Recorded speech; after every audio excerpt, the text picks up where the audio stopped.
welcome to Prayers Radio Conversations. I'm your host, Rich Jarvis. This is my co-host, John Waterhouse. Hey, buddy. This show is only about prayer. Ernest Holmes, which we call spiritual mind treatment in this philosophy. You got it, John. Thank you, Rich. Hey, we're going to have a great show today. We have an amazing guest with us.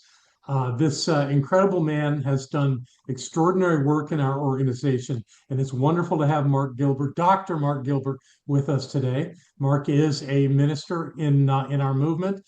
He has done some amazing things, including being on staff in leadership at our home office for about 10 years, way back when we started this CSL thing.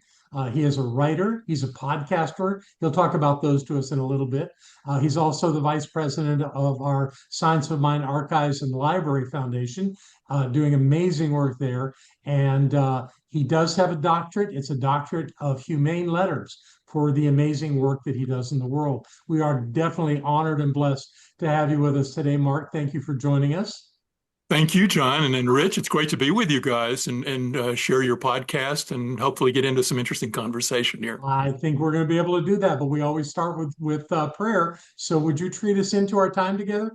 Absolutely, absolutely. So what I invite you to do, if you're comfortable, is to close your eyes if it's appropriate for you where you are, and just move your attention and focus inward to that flow within you where you know the divine moves in and through you. And in this space, we simply know in this moment that there is only one life, one power, one essence, one divine force, one presence that moves in and through everything and gives everything its very existence, its very being. We know this for the world of form and for the world of the divine and the world of mind. It's in this space of recognizing this unity of life that there is this wonderful diversity of life in its expression. And we know that we come together on this podcast today to share ideas and thoughts regarding the power of prayer, and to share love, to share the connection between us and through us to everyone who listens to these words, and reminding everyone of their truth, that they are part of this oneness, this divine flow, to uplift our eyes and ears and consciousness to an awareness of unity and to see our lives through those eyes. And so just knowing the conversation is perfect this day, that we say and be who we need to be, and that we share from the hearts. We give our wisdom outward and also receive it from each other, knowing that this time is perfect. Gratitude fills our heart for this. Gratitude fills us for the learning, the growing, the teaching, and the receiving that we all share in this moment. And I release these words into the law, knowing that they are so, and so it is. No, So it is. That was great, Mark. Hey, thanks, Rich. There was a couple of things that I wanted to check with you on. You're one of the websites that you're suggesting, because you do work with them, is the Science of Mind Archives. Is it .com or .org? ScienceOfMindArchives.com.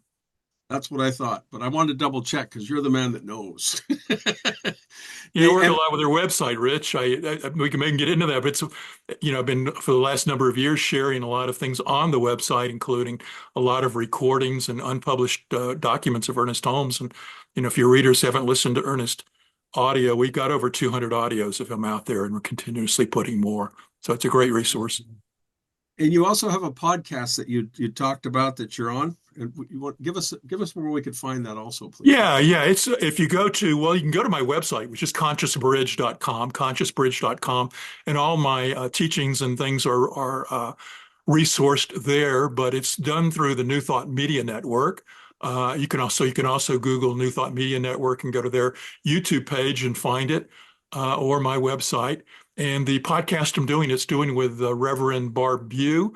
We are half a year into this podcast, doing a weekly one, and it's quite a hoot. It came out of a conversation we had where we really loved getting together and talking about science of mind and the depth of it, and exploring how to apply it in modern life. And the podcast is called Conversations in Mind.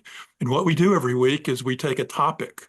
It can be anything from what is mind to do we need spiritual teachers to, how do we stay spiritually grounded in these challenging times, to a host of other topics. And we have a question every week, and the two of us dive into what we think about that. And we don't prep it. We just get into it and sort of discuss it. And occasionally we bring some guests on as well to discuss the topic. We did that recently on a discussion regarding masculinity and spirituality. And we've done it with some others. It's just a fun time to get together and think about it. We have people who send us notes and ideas for topics, and so it's great. It's Conversations in Mind. It's on the New Thought Media Network, and I also am one of the rotating hosts on their Science of Mind Saturday morning conversation program, which is done live. And we take in live callers and questions and discuss Science of Mind textbook and other resources from the archives. And that's on Saturday mornings at 9 o'clock Mountain Time live. And it's So on what we'll do is we'll have this in the show notes where all this information is, so that our listeners, because a lot of them are audio, they just like to hear it on Apple Podcasts. Work can check you out a little bit later. I think that's check me out. Yeah. So how does prayer show up in your life, though? I mean, you've got so much going on. Yeah. It sounds like you're completely blessed and stuff, but I know that there's daily affirmations that pop up that you're like, whoa. Oh, yeah. And I would mention that my wife is a practitioner emeritus. And so if I don't think to do a treatment, she will think to do it. And sometimes something's going on in the world, and one of us will call the other into prayer. And so I won't say it's an everyday affair that we call to prayer for the two of us, but there are many days that something is going on where one of us may feel called to pray for a specific person or a specific situation, or sometimes just the world in general. Or if there's something going on in our lives, we'll call ourselves to prayer. So we do a lot of joint prayers, the two of us, and I think that is if you have somebody that you can pray with, you know how deep that helps you in terms of going deeper, and we have a process of feeding back and forth and doing joint prayers. But above and beyond that, it gets to a part of my natural spiritual process is to get up each day and sit in quiet contemplation and meditation. And that usually leads into a prayer, a silent prayer. I know we'll probably talk a little bit about different ways of praying and types of prayer and so forth. But, I will say that, we talk about a lot about treatment and the 5 steps or 7 steps or whatever you want. But I would say a lot of times, for me, it's more moving into that other kind of prayer that Holmes talk about, which is direct realization. And I think with a lot of experience and feeling into the divine and feeling into the flow of the oneness and non-duality of life, you can more and more move from a argumentative style or the 5-step process into a direct realization. And I think a lot of times in my morning meditations, I may not go through the 5 steps, but I will have a realization of truth over some situation or item. Hope that answers your question, and probably more than you wanted. I think it was wonderful. You covered a few questions, but I'll let John get the next question on this. Well, you're telling us that you start your day by meditating, by just setting your consciousness for the day, and that you do realization work in the midst of that, which I think is brilliant and wonderful. Is that your tendency to do that every morning? Yes, it is, John. Yeah, it is. It's usually it used to be coffee, now it's tea. But, I do get up and let the dog out and pet her and create my hot beverage. And then I like to just sit in quietness for a while. And it's an interesting thing, John. It's contemplation and it's sometimes realization. And communing with the divine is a two-way flow, as you well know. And so sometimes in those mornings, I get downloads of information that are ideas for me to pursue, wisdom to glean. Maybe I've been reading something and trying to understand it, and there becomes sort of an awareness of the truth of what I'm trying to understand comes into my consciousness. So sometimes it's a download of from the divine.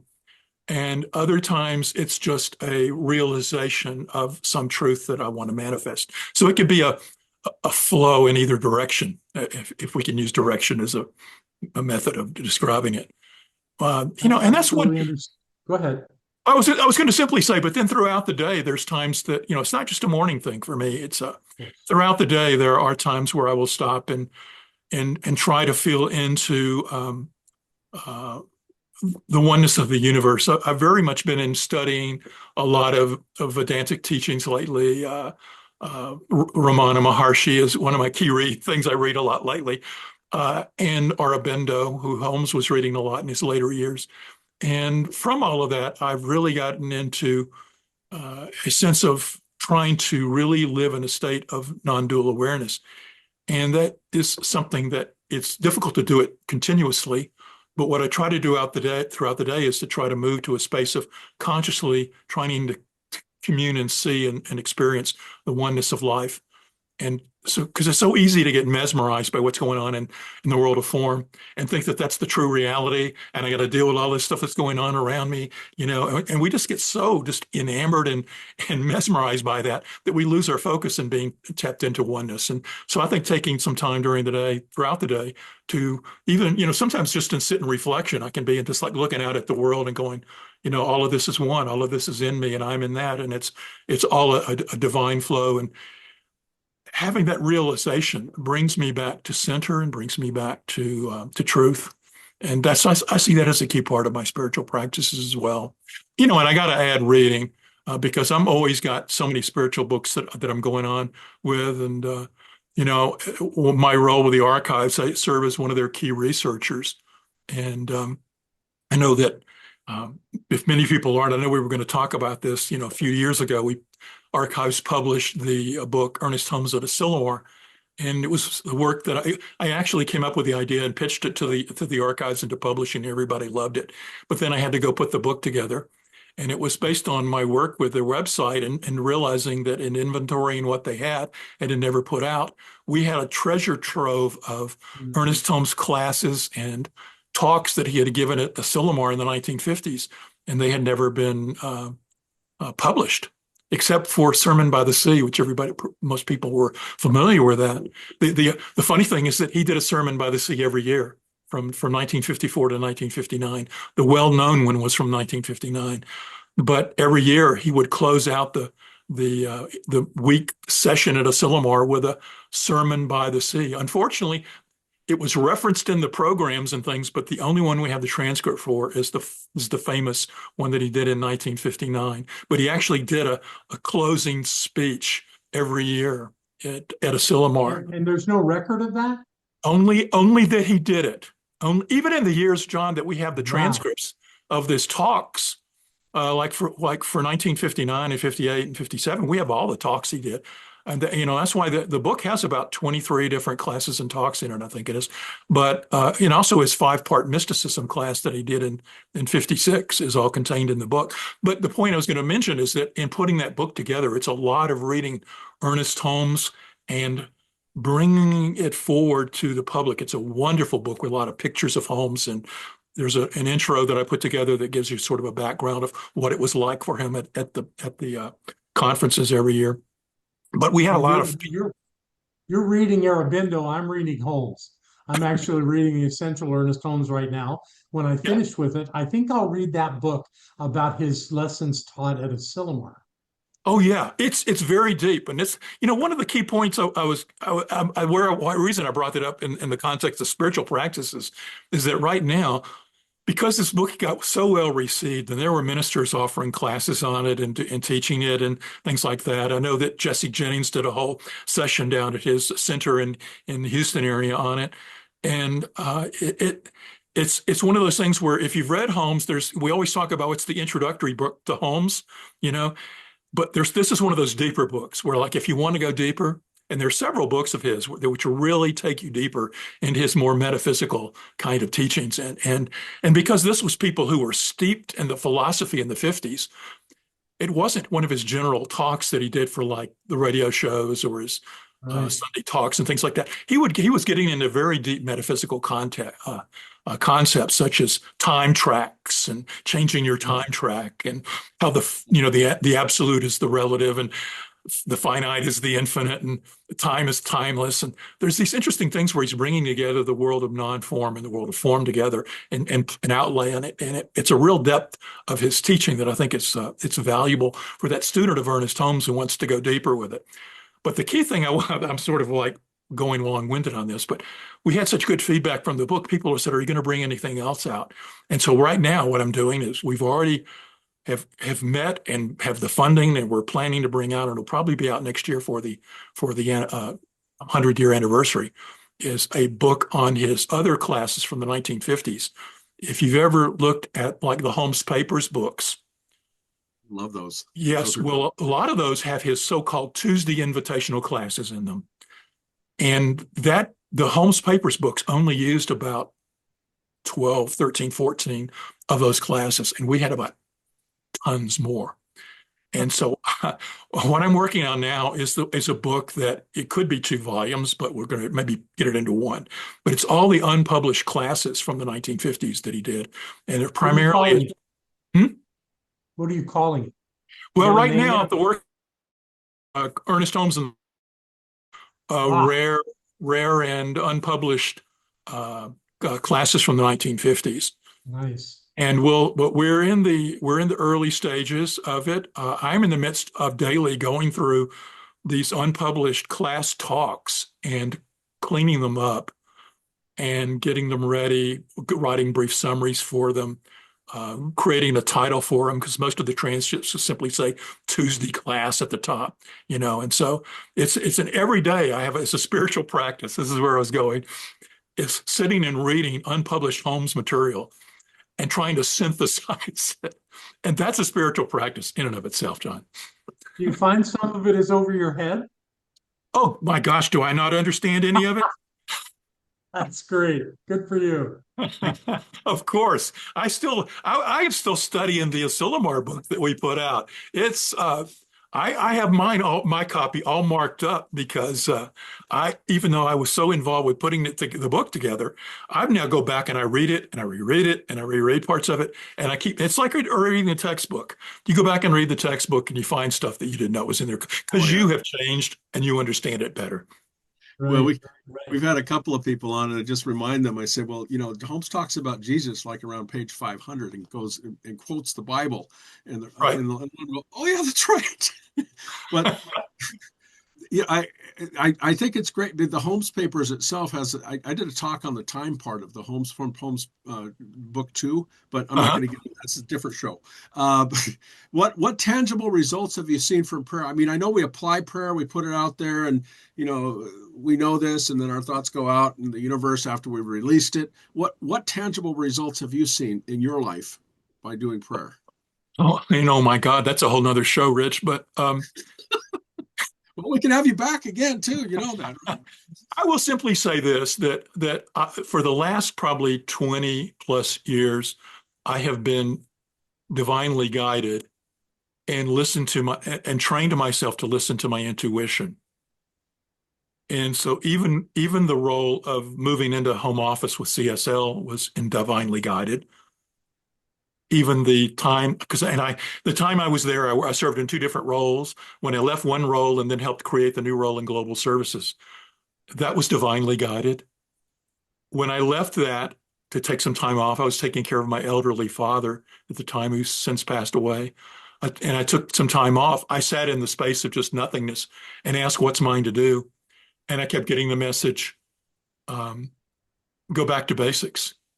And the next thing I knew, they were asking me to teach the roots class for CSL, which led me to teaching prac class for a couple of years. And it also led me into being on the archives board. It led me into this rich treasure trove of unpublished material. It's led me to having all this Ernest Holmes audio. I've listened to hundreds of hours of Holmes. And I get this. And so what's the prayer? It's listening and then saying, what is mine to do and how should I show up in this life? And it's just interesting that it's like you get into flow, and Holmes called it the harmony, when you're in alignment with the divine pattern, that when you can feel into and sense what that divine pattern is, and then you open yourself to it. It's like magic. It's like what they teach in the Course in Miracles, that the miracles just like showing up in your life. That these things just the whole flow of the Asilomar book was it's a funny thing, but it's like the material got presented to me. The idea came, everything fell into place. We published the book before the last time CSO was at Asilomar. I'll give you one more quick example, just being in the flow of that. was that after the book had already been laid out and had gone for publication, I was doing research in the archives when they were still here in Colorado. And I found this videotape, and all it said was Asilomar on it and a woman's name. And so it was, we didn't have a VHS tape at the archives, VHS player. And so I brought it home and I had to get mine out of the garage and hook it up so I could figure out what the heck was on this videotape, thinking it had to be something related, to the book that we just finished. Lo and behold, it's 30 minutes of somebody's home video that they had converted from movie cameras in the 1950s in color and included in its water skiing and parties and all this stuff, this particular family. But right in the middle of this 30-minute video was about 2 to 3 minutes of their time at an Asilomar religious science conference. And right in the middle of that was several clips of Ernest Holmes, silent movies in color. And of course, if you've seen Ernest Holmes in the one TV show that has been, is out on the internet, and it was redigitized actually by the archives a couple of years ago. It has a cleaned up copy for you. That's the only time we've ever seen a film of him. And now here's the second film. And to be divinely guided to finding this, I was actually looking for something else and find this videotape. That's the kind of magical flow that just so before it was in that interim between the book being finished and before I went to Asilomar to do a presentation on it, I get handed this unknown video recording of Ernest Holmes, which we previewed at Asilomar back in 2023. So that's just an example, but I could go on with the rest of my life and how friendships show up, the right people show up. All of it is being opened and being in tune with the infinite, to borrow Trine's phrase, knowing the divine patterns that are out there and saying what's mine to do, and then being open to it, not letting go and not having attachment to what you've done and been in prior incarnations of yourself in this lifetime. Wow. And that you had a VHS player in your garage. Who the hell has one of those anymore? That's amazing. Well, I tell you, it came in handy because we recently discovered, and we haven't put it out yet, is a video of Raymond Charles Barker. So, yeah. So I'll give you a little sneak preview. That's coming out. We're in the midst of doing some research behind it. But we've already digitized it, and it's going to be coming out on the Archives YouTube page later this year. Wonderful. So I have a question that I like to ask people who teach practitioners. In your teaching of practitioners, did you have any, how do I want to say this, any techniques or things that you would do with them that wouldn't be in the curriculum, just your idea on ways to open people up to the power of spiritual mind treatment? Yeah. There's a reminder that I use to myself, John, that I teach with my students, and I've got to say that when I was teaching, and I did say to them, okay, here's the 5 steps, here's how to do them. Let's be sure we know how to say and move through the 5 steps. You're going to be graded in your licensing as a practitioner on knowing the 5 steps. Okay, so get that down. Get that down. I said, on the other hand, don't be in the real world so tied to the direct sequence. And by that, I mean, if you are the most important part of a spiritual mind treatment, in my opinion, are steps 1 and 2. Because if you don't establish the consciousness within yourself that you are speaking the truth into the unity of oneness, then it's just words and with no power or very little power. But if you can anchor your consciousness into knowing and feeling that there is a divine energy and flow and consciousness that is moving through you, if you can anchor your awareness into that, and that's what steps 1 and 2 to me do, then the rest of the prayer will flow. People get hung up on the words and did I say it correctly and blah, blah, blah. Performance anxiety. Yeah, exactly. You well know it. And but I tell people, if you find yourselves in step 3 or 4 and you're not in the flow, go back to step 1 and 2. And so don't look at it that, I'm now in step 4, I got to go to step 5 and I'm done. If you're not feeling it, go back to the beginning and re-anchor your consciousness. And it doesn't matter that you have to go 1, 2, 3, 4, 5. So that's probably one of the biggest things that I try to teach. Yeah, in my spiritual practice and doing treatment work, I'm finding more and more that the first two steps are blending together. Yeah. That I'm going back and rather than trying to do step one and complete with that and then go to step two, I'm back and forth in it. Oh, I am too, John, 100%, 100%. Because to me, it's all that We those don't two teach steps. that, but that's what it comes to. Yeah, and I think people realize that on their own at some point, if they really are truly getting the consciousness that the prayer calls for, if they're truly stepping into that high level of consciousness, they'll recognize they're not in it, and they have to go through one and two, one and two, one and two, and just let them flow together, and then move on. You know, I will tell you that there's something I've been playing with recently, just to get at your question a little more deeper. And I haven't really taught this in classes, although I have talked with this on other podcasts with people. We've talked about the fact that you can take the 5 steps, and each step is an individual spiritual practice in and of itself. Absolutely. And so, and I won't take the time right now to go through, but each one of them, you can take it and describe it. Like, for example, just the affirmations is step 3. We teach affirmations, but the aspect of what we use affirmations for is a spiritual practice is step 3. Gratitude, we teach a spiritual practice is step 4. The whole idea of releasing and letting go, is step 5. And then we can talk about non-duality and stepping into the essence of non-duality and oneness is step 1. The fact that we are part of that oneness and how tying ourselves into that. In fact, you can look at from the stance of the Vedanta and the Turiya and Turiyatita. Those prayer stages are really steps 1 and 2 of the science of mind treatment. But the thing that occurred to me recently that I've sort of been playing with, and I throw it out to you guys, is looking at the prayer in reverse. And it's almost like a steps to enlightenment process. That letting go or release is actually what, it's teaching non-attachment. One of the first things we have to do is we're so attached to the material world that when we take the prayer backwards, the very last step of releasing is releasing our attachment to the physical world in a way. So you start your prayer with that.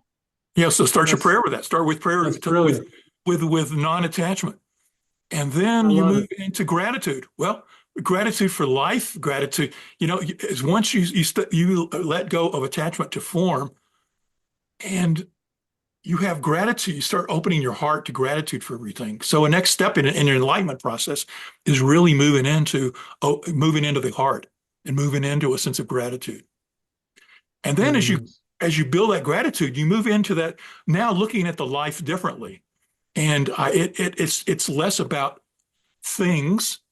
It's less about trying to have material goods, which I think a lot of times people, they anchor that on in their initial usage of prayer. Not that there's anything wrong with that. I want to be very clear, but when you take the prayers deeper, you become less about manifesting parking places and red cars and wealth and things of that nature. And so there's an awareness of gratitude that starts looking at manifesting for the world in large that sorts of occur when you've come from that step of non-attachment. And then as you move into steps 2 and then 1, you're moving into 2 is an early, I would see it as sort of like the kind of meditative practice where you recognize that everything you are one with everything out there.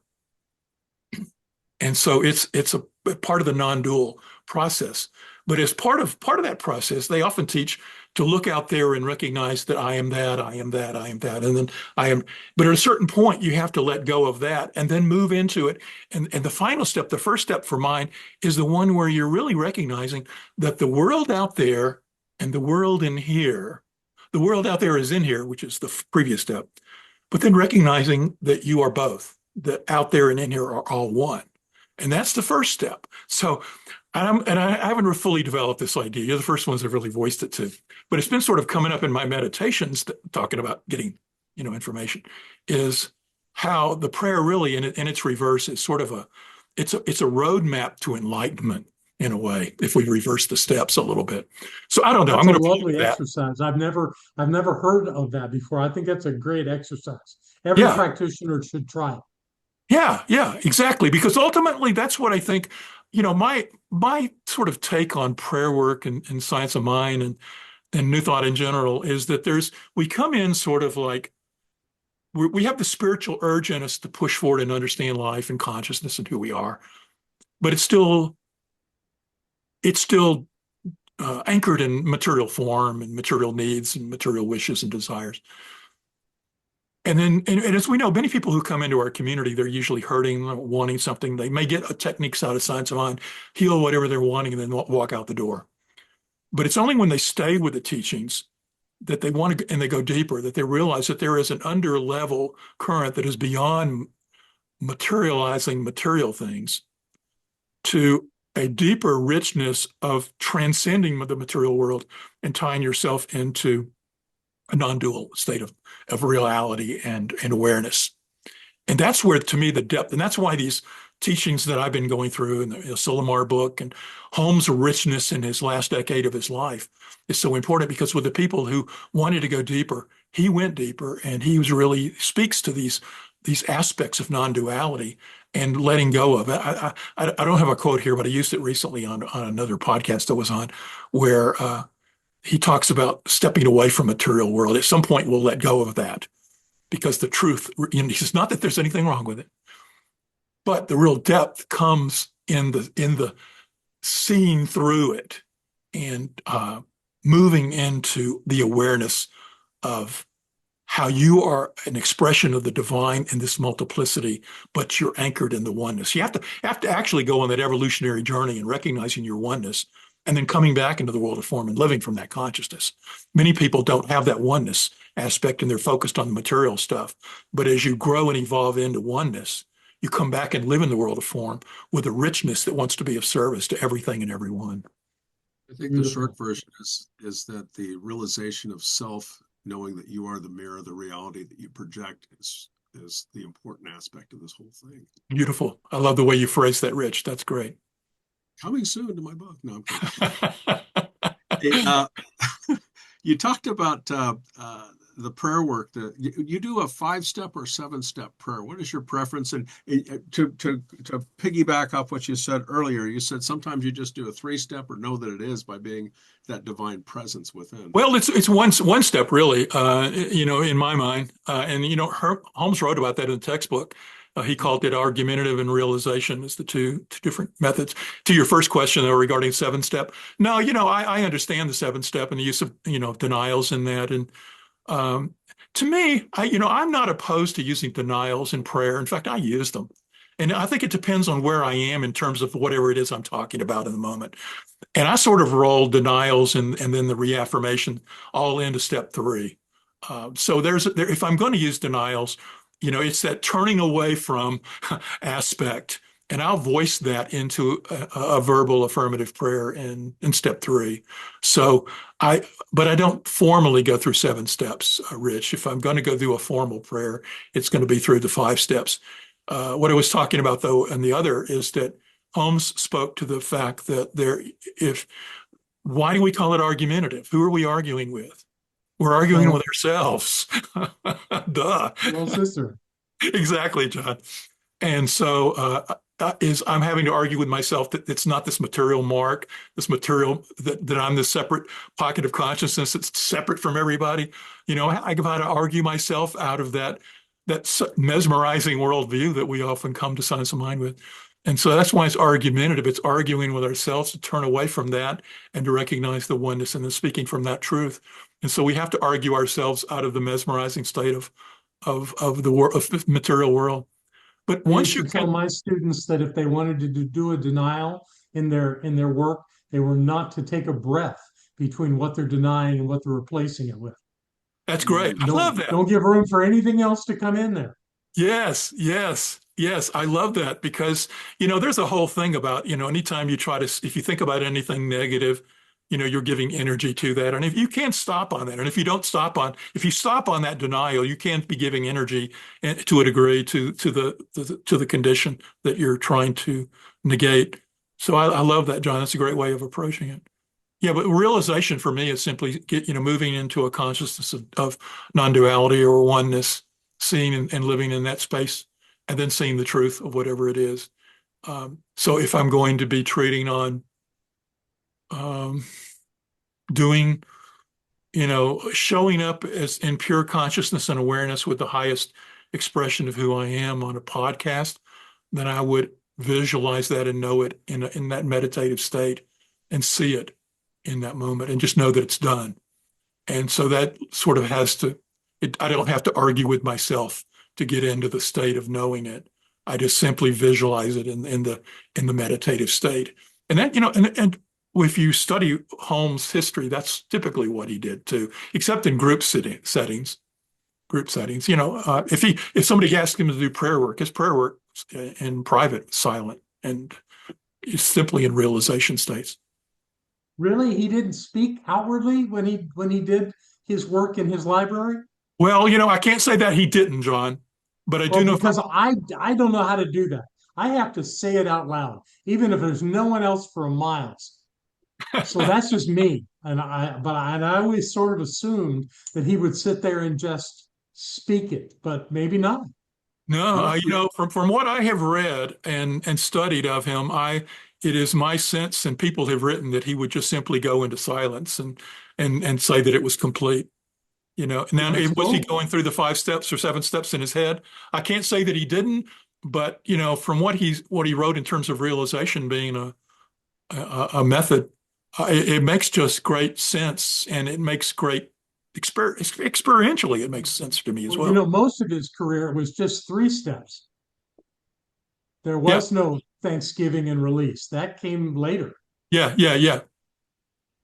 Although well, it's interesting, if you really want to hear, and you guys are interested in prayer, um, all throughout his career from like in the 40s, he was always doing Sunday messages at different theaters in LA. Right. And for the 1950s, until he handed it off to Gene Emmett Clark in 56, I think it was, he was speaking every Sunday at the Beverly Theater in Los Angeles. Yeah. And we have a lot of the transcripts of his talks. We have a lot of the audio of his talks. And a lot of them we've put out in the last year or so on the website. We've got more that are coming.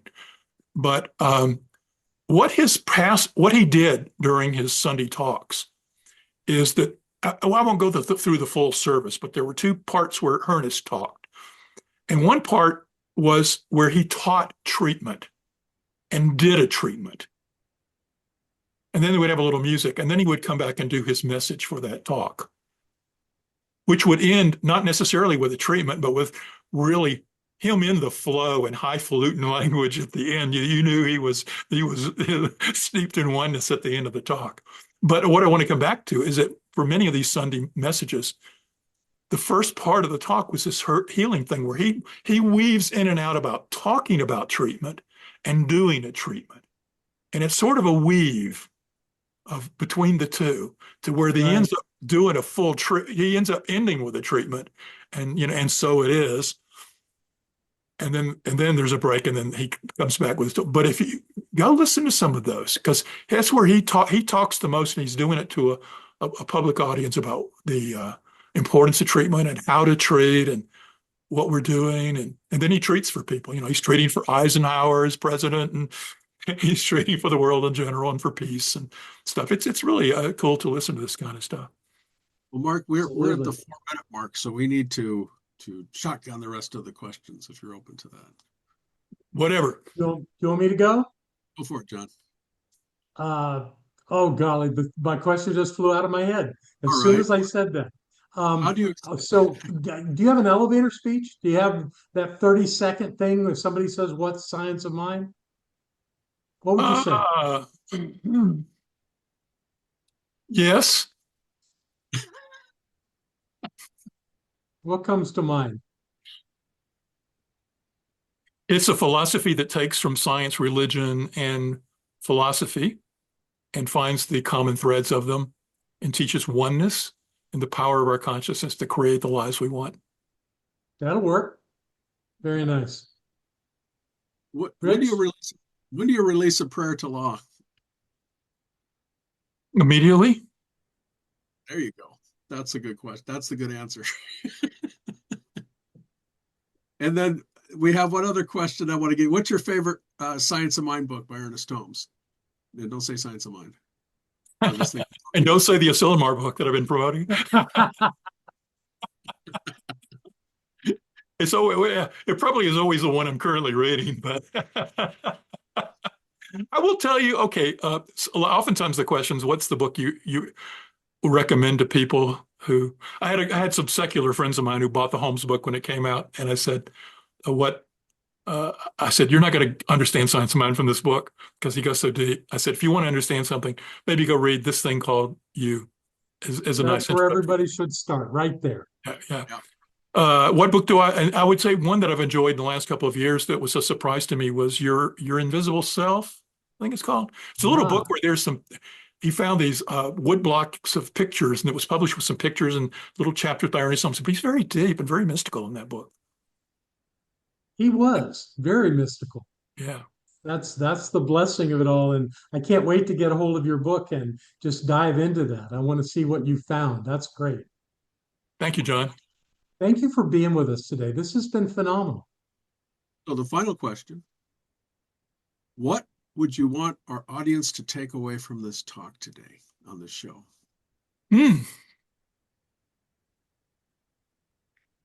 That prayer works, but prayer works with your willingness to shift your consciousness into realizing that the material world and the non-material world are one, and that there's a power in the non-material world that is available for you to feel into and to know at the deepest level of your essence.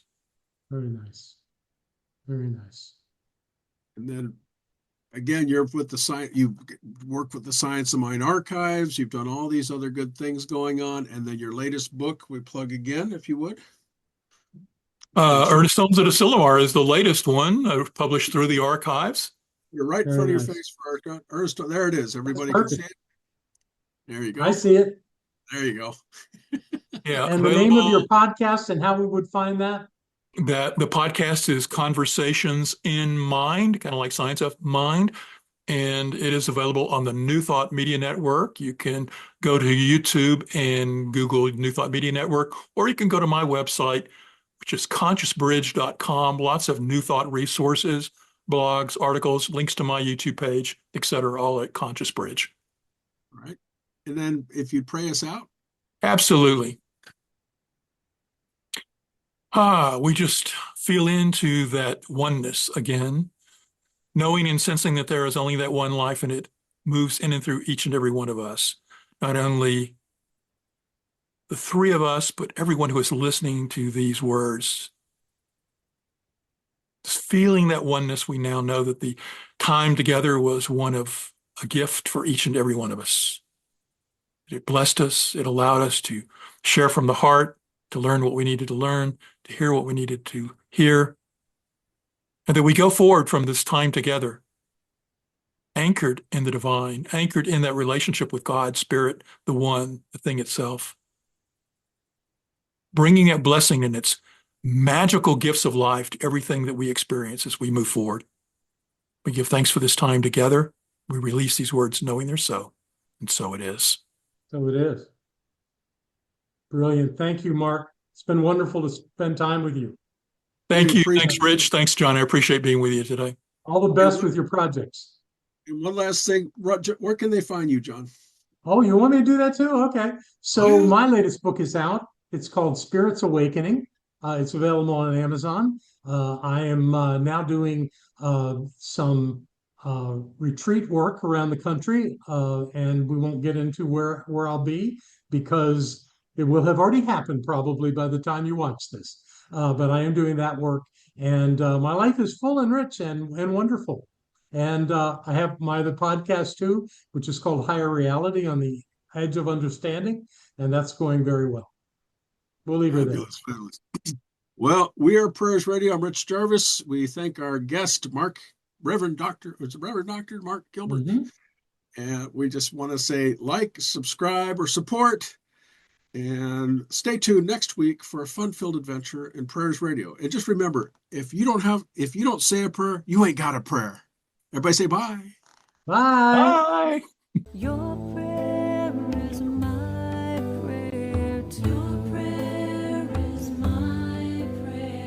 your